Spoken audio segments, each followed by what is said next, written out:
Yesterday we checked in on Stanley and we kind of left him in a tough spot. But today we're going to leave Stanley there and we're going to check back in with Miss Catherine Barlow 110 years prior. Chapter 25. There was a doctor in the town of Green Lake 110 years ago. His name was Dr. Hawthorne, and whenever people got sick they would go see Doc Hawthorne.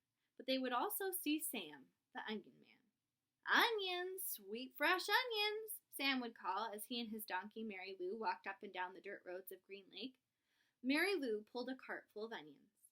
Sam's onion field was somewhere on the other side of the lake. Remember that, it's important.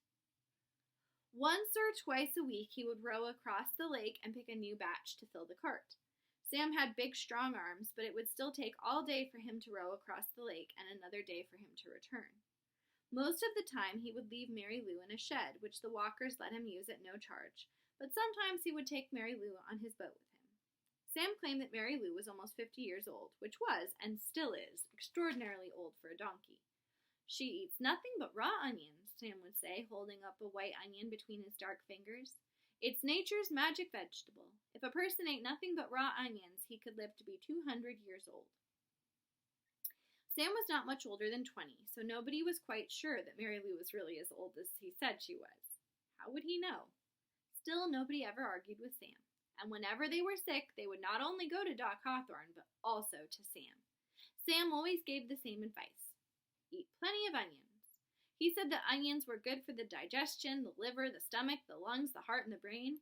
If you don't believe me, just look at old Mary Lou here. She's never been sick a day in her life.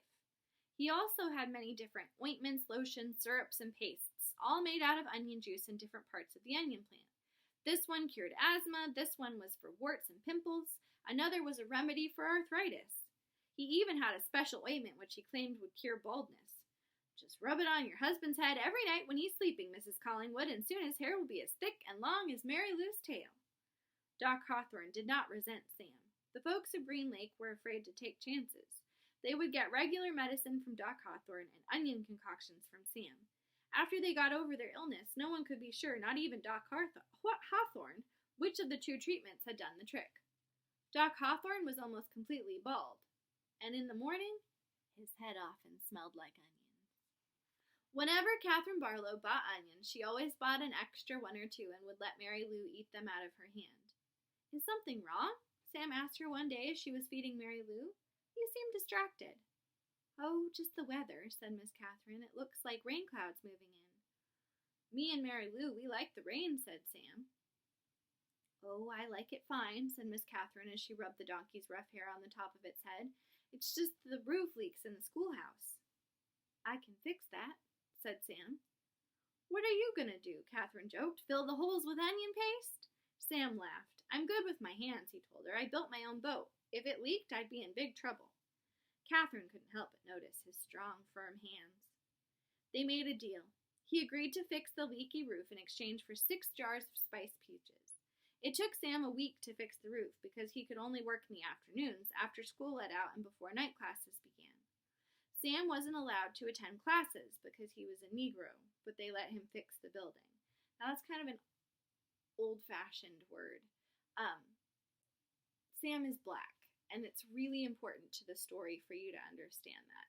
Keep in mind, in America 110 years ago, things were very unfair for black and white people. They're still not perfectly fair, but back then, things were extremely unfair. There were laws that kept black people and white people apart, and in this town, there are very strong laws.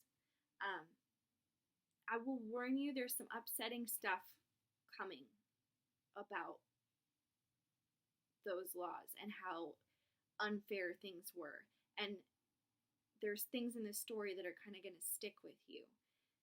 But it's important that those stories get told and that we think about those stories. So just kind of tuck all that in the back of your mind. Miss Catherine usually stayed in the schoolhouse grading papers and such, while Sam worked on the roof. She enjoyed what little conversation they were able to have, shouting up and down at each other. She was surprised by his interest in poetry. When he took a break, she would sometimes read a poem to him. On more than one occasion, she would start to read a poem by Poe or Longfellow, only to hear him finish it for her from memory. She was sad when the roof was finished. Is something wrong? He asked. No, you did a wonderful job, she said. It's just that the windows won't open. The children and I would enjoy a breeze now and then. I can fix that, Sam said. She gave him 2 more jars of peaches and Sam fixed the windows. It was easier to talk to him when he was working on the windows. He told her about his secret onion field on the other side of the lake, where the onions grew all year round and the water runs uphill. When the windows were fixed, she complained that her desk wobbled. I can fix that, said Sam. The next time she saw him, she mentioned that the door doesn't hang straight, and she got to spend another afternoon with him while he fixed the door. By the end of the first semester, Onion Sam had turned the old run-down schoolhouse into a well-crafted, freshly painted jewel of a building that the whole town was proud of. People passing by would stop and admire it. That's our schoolhouse. It shows how much we value education here in Green Lake. The only person who wasn't happy with it was Miss Catherine. She'd run out of things that needed to be fixed. She sat at her desk one afternoon listening to the pitter-patter of rain on the roof. No water leaked into the classroom except for the few drops that came from her eyes. Onions! Hot, sweet onions! Sam called out on the street. She ran to him. She wanted to throw her arms around him but couldn't bring herself to do it. Instead, she hugged Mary Lou's neck. Is something wrong? He asked her. Oh, Sam, she said, my heart is breaking. I can fix that, said Sam. She turned to him. He took both of her hands and he kissed her. Because of the rain, there was nobody else out on the street. Even if there was, Catherine and Sam wouldn't have noticed. They were lost in their own world. At that moment, however, Hattie Parker stepped out of the general store. They didn't see her, but she saw them. She pointed her quivering finger in their direction and whispered, God will punish you.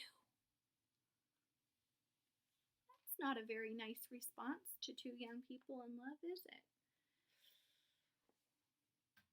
We've got some tough stuff coming up, I'm afraid, in the next few chapters. So kind of prepare yourself for some sadness in the story.